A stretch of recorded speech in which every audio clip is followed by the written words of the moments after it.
Viral, warung seblak di Ciamis, Jawa Barat buka lekar, pendaftaran membludak bak kumpulan orang mau demo.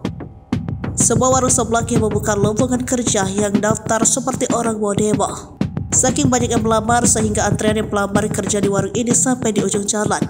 Pelamar kerja yang melamar ini diunggah di akun Instagram @undercover.id dikutip dari tribuntrend.com pada hari Rabu 22 Mei.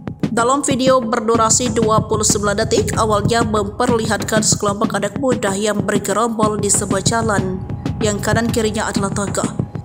Kumpulan para pelamar itu ada yang berdiri di tengah jalan, ada yang duduk-duduk di emperan tangga, ada yang di kanan kirinya.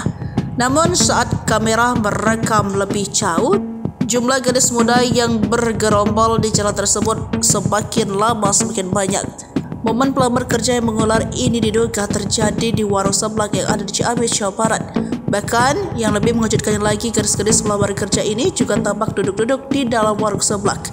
Sementara yang mendapat giliran maju terlihat sudah berdiri mengantri untuk melakukan wawancara.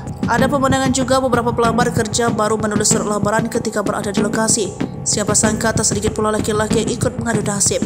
Mereka terlihat cukup sabar mendapat giliran untuk diwawancara oleh pemilik warung seblak tersebut. Beragam komentar di akun tersebut ikut prihatin dengan keadaan dunia kerja saat ini.